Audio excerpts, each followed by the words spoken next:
Hello student, आज हम लोग फिर मिले हैं।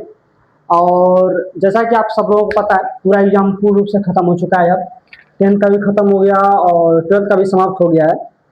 और जो है कि अब हम ये सोच रहे हैं कि आप लोगों को हर चैप्टर वाइज, जैसा कि हमने आप लोगों से बताया था कि हर चैप्टर वाइज आप लोगों को अब जो है कि वीडियो मिलना शुरू होगी और एकदम कंप्लीट सिलेबस आपको पढ़ाया जाएगा, एकदम कंप्लीट 12th का भी और 10th का भी। ठीक, तो पूरा सिलेबस पढ़ाया जाएगा।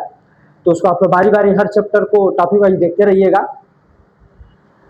और आज जो हम शुरू करने जा रहे हैं, ये क्लास 12th का फिजिक्स हम स्टार्ट करने जा रहे हैं और पूरे सब्जेक्ट आपको पढ़ाए जाएंगे, ये नहीं कि एक दो। तो आज हम क्लास 12th का फिजिक्स शुरू करने जा रहे हैं और इसमें हमारा जो पहला चैप्टर है, मैंने उसका नाम बोर्ड पर लिखा हुआ है।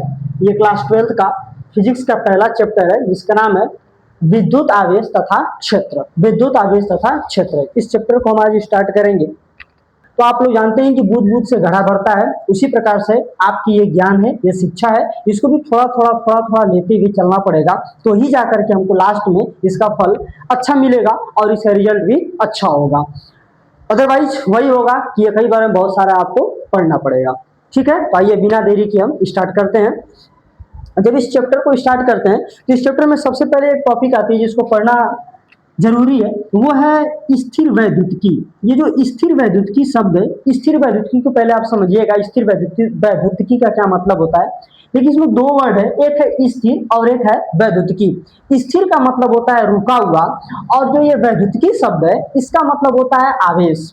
मैंने दोनों वर्ड का मतलब बताया आपको। स्थिर का मतलब रुका हुआ और वैद्युतिकी का मतलब क्या है? आवेश, अर्थात रुका हुआ आवेश।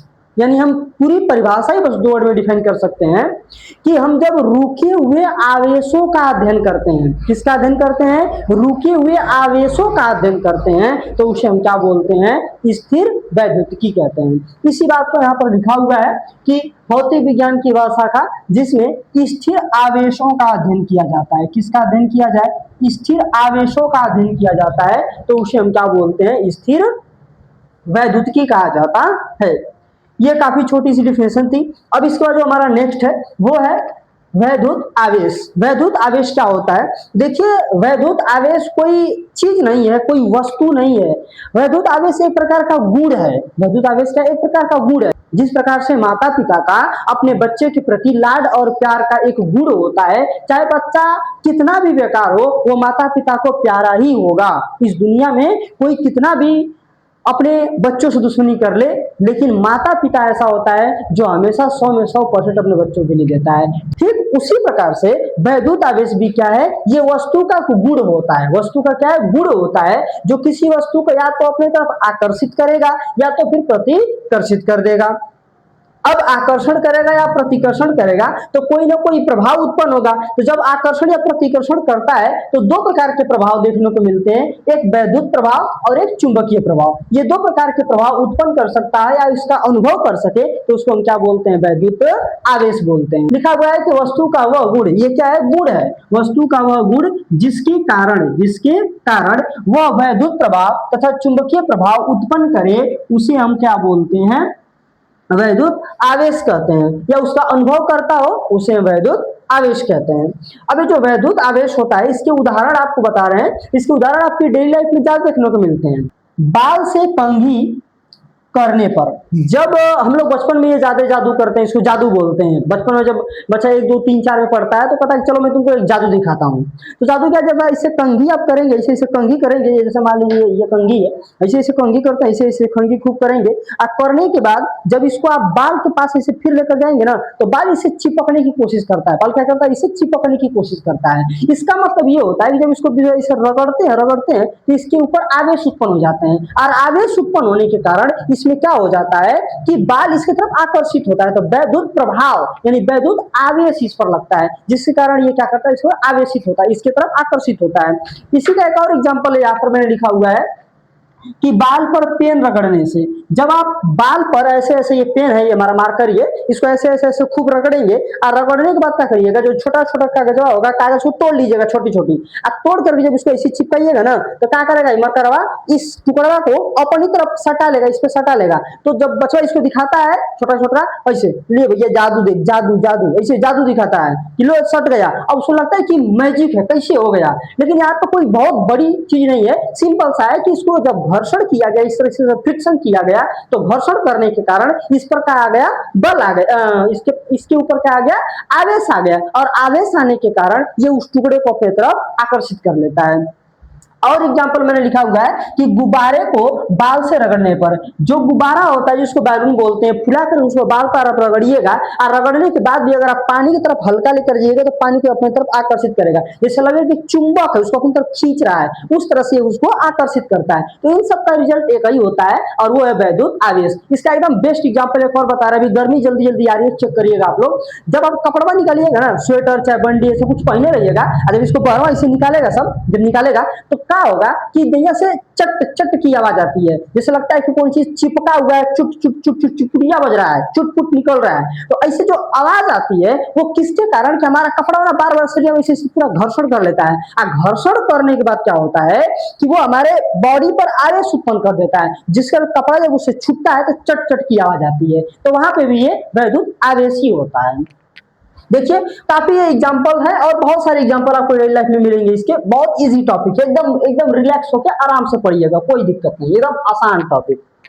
अगला है आवेशों के प्रकार। अगर देखो इस आवेश के प्रकार की बात करें तो ये आवेश के दो प्रकार होते हैं, एक होता है धनात्मक और एक होता है ऋणात्मक। धनात्मक बोले तो पॉजिटिव और ऋणात्मक बोले तो निगेटिव। तो ये होता है एक धनावेश और एक होता है ऋणावेश। अगर धनावेश की बात किया जाए तो जब कोई पदार्थ अपने इलेक्ट्रॉन का त्याग करता है, क्या करता है, त्याग करता है। जब कोई भी वस्तु अपने इलेक्ट्रॉन को त्याग करता है, यानी कोई दूसरे को दे देता है, कोई दूसरे को दे देता है, जब त्याग करता है किसी दूसरे को दे देता है, तब उस वस्तु पर जो आवेश उत्पन्न होगा वो धनावेश कहलाएगा।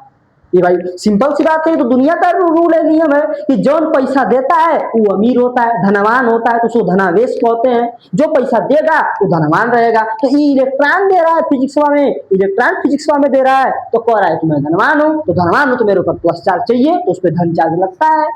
उसी प्रकार से जिस प्रकार से जीवन में व्यक्ति जिसको देता है, अर्थात जो देने वाला होता है वो धनवान होता है, उसके ऊपर धन का चार्ज लगता है, वो धन कहलाता है। उसी प्रकार से यहाँ पे जो इलेक्ट्रॉन देता है वो धनवान कहलाएगा, और जौन उसको लेगा वो ऋण कहलाएगा। मतलब जो उसको लेगा वो क्या कहलाएगा, कर्जदार कहलाएगा। और जब कर्जदार होगा उसके ऊपर माइनस का चार्ज लगेगा ना, उसके ऊपर माइनस लगता है, उसके ऊपर ऋणात्मक बोला ऋणी है, हमारा पैसा लिया है, ऋणी है, ऋणी है।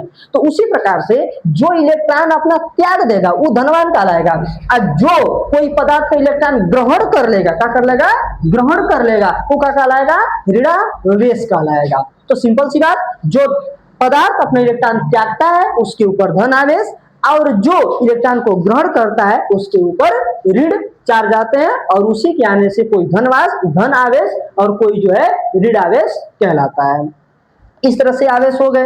अब इसके बारे में एक दो पॉइंट और है, यहाँ पे नोट में मैंने लिखा हुआ है कि समान प्रकृति के आवेश को सजातीय आवेश, समान प्रकृति के आवेश को सजातीय आवेश कहते हैं। देखो यहाँ पे लिखा है सजातीय आवेश, समान प्रकृति के आवेशों को सजातीय आवेश, और विपरीत प्रकृति के आवेशों को विजातीय आवेश कहा जाता है। अब सजातीय विजातीय का सिंपल सा मतलब क्या है, मान लीजिए ये प्लस चार्ज है और ये भी प्लस चार्ज है, तो प्लस प्लस दोनों जो चार्ज होंगे ये एक समान है ना, तो सजातीय आवेश कहेंगे।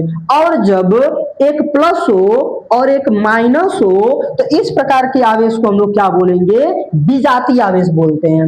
एक चीज और याद रखिएगा, सजातीय आवेश के मध्य हमेशा क्या होता है, प्रतिकर्षण होता है, रिपल्शन होता है। मतलब कि समान समान जो चार्ज होगा, एक ही समान चार्ज होगा, वो एक दूसरे से दूर हटेगा। एगो पॉजिटिव आ एगो निगेटिव, माने एगो दूसरा चार्ज आ एगो कोनो दूसरा चार्ज आपस में आकर्षण करेगा, तो हाई दोनों क्या करेगा, एक दूसरे के तरफ आकर्षण करेगा, हाई दोनों एक दूसरे से रिपल्शन करेगा।